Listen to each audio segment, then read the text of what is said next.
Hello and welcome back to the 2017 Macabre Month of Horror. My name's Sam Kench and today's review is for High Tension. Yeah.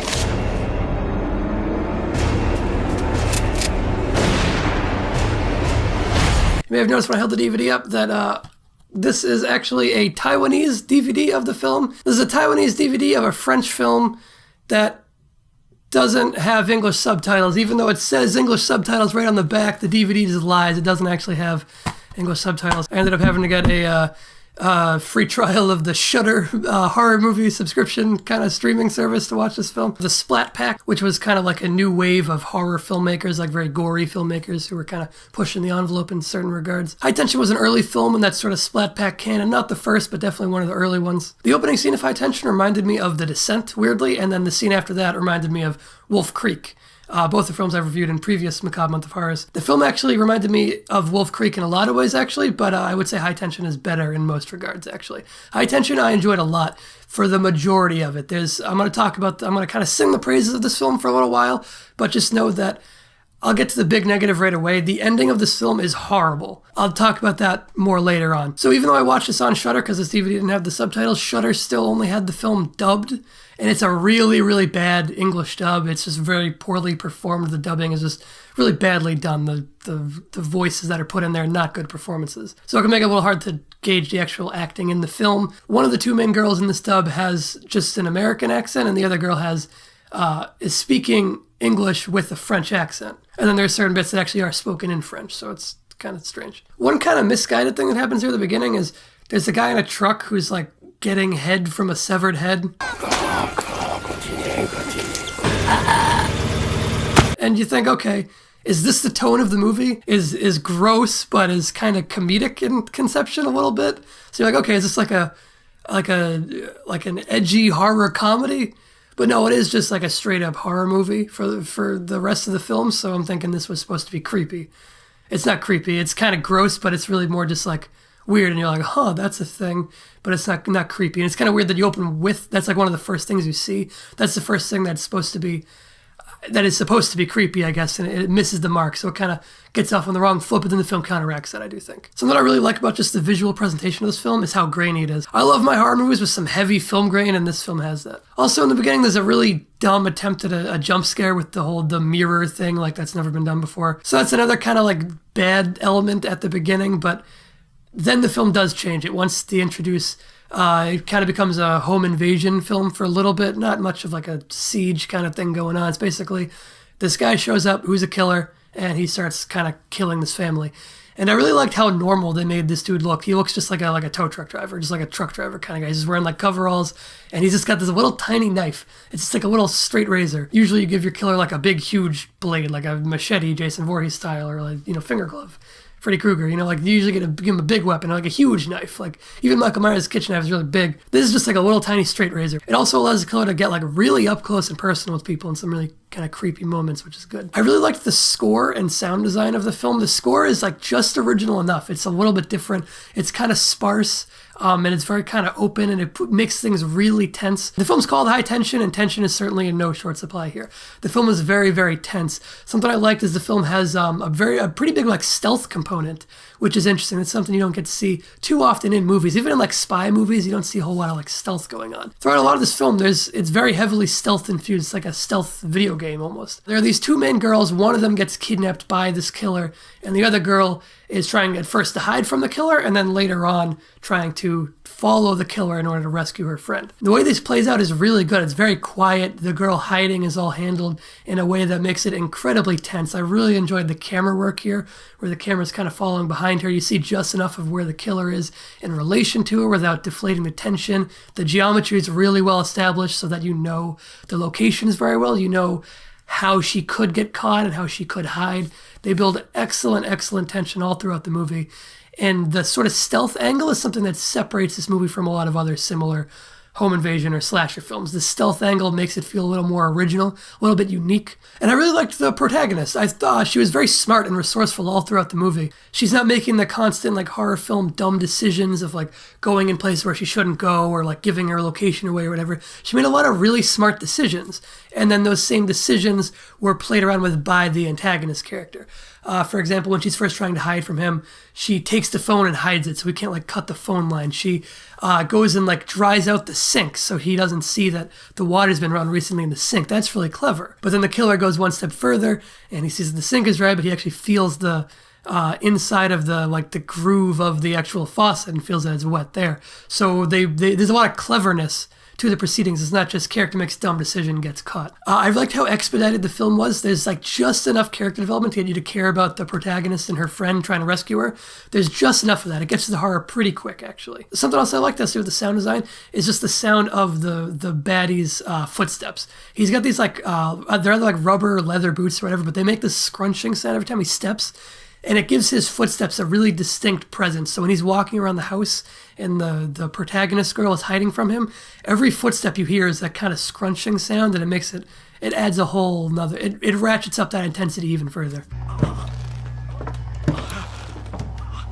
Something that adds an interesting layer to that first bit of the movie is that the girl has just arrived at this house. So when she's hiding from the guy and like trying to find the phone and whatnot, she doesn't know the layout of the house. So she's like running around, like running into the wrong room, trying to find her way through it. And it's another way to add another interesting layer to it. The movie takes a pretty simple thing, and then through the filmmaking, through the mise en scène, adds these other levels to it that elevate it. I think it's really good filmmaking.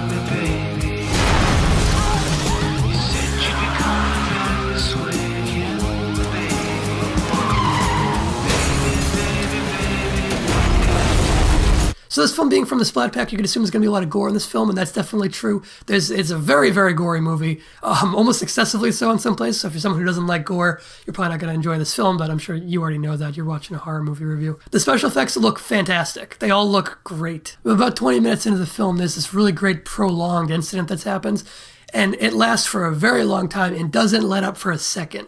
Not only is the tension really well built up to and really well crafted, it's also very well sustained, and it hangs on, and it just keeps going, and there's never like a moment to breathe and relax. It just keeps going. Throughout all the stealth in this movie, which lasts throughout the majority of the film, all this stealth stuff, I truly didn't know what was going to happen. I didn't know if she was going to get caught or she was going to get away, and that added so much to the general suspense of the film. It worked so well. I was really impressed by it all. Something that's kind of cool is there's a Flat Eric puppet in the mini mart that she goes to. Flat Eric is like the mascot for Monsieur Oiseau, who's this French techno guy that I like. That's also the stage name of director Quentin Dupieux, who directed films like Rubber and Reality and Wrong. He's a guy I like, so it's cool to see like a little nod to him there. The horror in this film is all pretty simple, actually. It's all very relatively simple stuff on a base level when it comes to like how scary something is. It's just executed really, really well. There's a little thing that happens in the movie that it just bothers me because it's just like a dumb kind of mistake, and it stands out a lot to me. There's a part where the main girl's in one car and the antagonist guy's in another car, and she's trying to like chase him down, and she turns off her headlights so that he won't see her on the road, turns off the headlights so that the car is dark, but she leaves on like the interior light above the car, which illuminates her whole face, and that's so the cameras can see her, but it doesn't make sense when she's trying to stay hidden. And then a couple shots later, the light is just gone all of a sudden. So it's just like a little mistake that stands out a lot. And I'll be getting to spoilers a little bit here. So I will say before I get into spoilers, the ending is terrible. I'm going to talk about why it's terrible. But if you want to see the film, I would highly recommend the beginning of it. What I would recommend before I get into spoilers here is if you want to watch this film, watch it and then turn the movie off 15 minutes earlier. You get a really good scene that works as a wrap up, and then the film goes for another 15 minutes and fucks itself. Look up the credits on IMDb, pay tribute to those people. But the ending kind of undercuts and ruins a lot of the movie that came before it, unfortunately. Okay, now getting into spoilers. So there is a really good scene that can serve as a wrap-up. The main girl, the protagonist girl, gets a leg up on this antagonist guy, and she gets revenge on him. She beats this guy and takes him out, and it's very cathartic. It feels good to see her get revenge on this guy.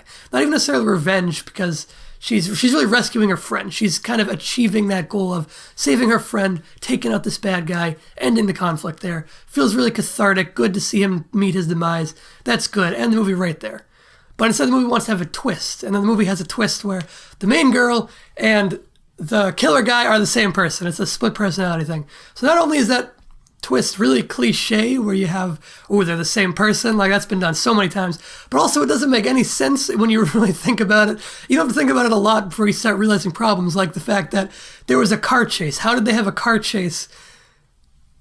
Like, was she driving 2 cars simultaneously? Because the bad guy's car has the girl in it, right? The villain's car has the friend that she's trying to rescue in it. So ignoring all the other problems, how is she in this one car driving and then also in this other car chasing the first car? How is she driving 2 cars simultaneously?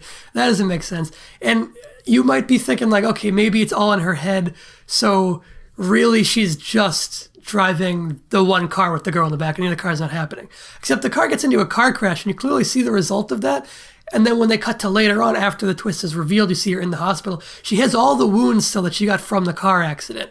When she gets taken out by the friend that she rescued, who it turns out she was kidnapping, she gets stabbed by a piece of glass and taken out that way. But she's got all the wounds on her still from when she was in the car accident. So that doesn't make any sense. The whole battle between the two of them makes no sense. And then you got all the other stuff with like how was she inside the house? Was she imagining all of that? How did she know this person? She's clearly got a sexual attraction to this person who's her friend, which is interesting. I really like that angle of it. But then when you add in that, okay, she thinks she's this other guy. Was she in the house or was she outside the house? Did she know this person or not know this person? And it just raises so many questions, and there's like a ton of plot holes that arise from this twist that don't make sense. Knowing filmmakers like this, I think it's probably done intentionally. It kind of, I got the vibe that it wasn't like poorly thought out. I'm getting the vibe here that he knew it didn't really make a lot of sense and was like, fuck it, let's do it, because it'll be weird. Like, it'll affect the audience in this way. It'll make people go like, wait, that doesn't make sense. I feel like that's kind of why he did it. So I can respect it in that regard, but it really does create a lot of plot holes and undercuts a lot of the movie. Another thing about this film that you gotta take into consideration is that it's reportedly plagiarized from a Dean Koontz novel, the general story of it. Apparently it's just like stolen from it. I haven't read that novel, but I was looking into it, and Dean Koontz is angry about that, and people who like the book are angry about it because this guy didn't get the rights to it. He didn't give it any kind of credit. Apparently it's just stolen from that. The story is not super complicated, so maybe it was just similar, because the story is very, very simple in the film. So maybe it's just similar on that front. But if it is plagiaristic, then that's bad. I will say, though, if you take away the ending, High Tension, I think, is great. If you end it like 15 minutes early, I think it's a fantastic horror film. Really, really great tension all throughout it. Unfortunately, that 15 minutes with this dumb twist that doesn't make any sense, lower the film a lot. If it didn't have that twist, I could go as high as maybe even like an 80 or something. With that twist, I got to go all the way down to like 70 at most. High Tension, I would still really recommend. Just take the ending with a grain of salt. There's still a lot of good tension to be had. And the next time I watch this film, I'll watch it up to that moment, and I'll probably shut it off 15 minutes earlier because it'll be a lot of fun. It's a really great movie until that moment. So I would still recommend it. Check out High Tension if it sounds interesting to you and you take that ending with a grain of salt. Make sure you subscribe to this channel. Check out more of the stuff we do here. Keep watching the rest of the Macabre Month of Horror. It's going to be a few days off for the release of The Briefcase, an original action short film coming to this channel. It might already be up by the time you're watching this video, so check it out. And this video is sponsored by Audible. If there's a book you've been wanting to read and just haven't had time for, Audible makes it really easy to fit book reading into your schedule, because you can have it read aloud to you while you're doing work, while you're in transit, or you're in your car or whatever. Audible's a really cool audiobook streaming service. It's the go-to place for audiobooks. If you go to the URL audibletrial.com/brickwall, you get a free month of the service and a free audiobook download of your choosing. That's any book you want. I would recommend one of the many Twin Peaks books they have on there, because I'm a big Twin Peaks fan, but they got a huge selection. That's audibletrial.com/brickwall if you want to try it for yourself with a free month trial, free audiobook. Thanks for watching. Make sure you subscribe to the channel. See you in the next video.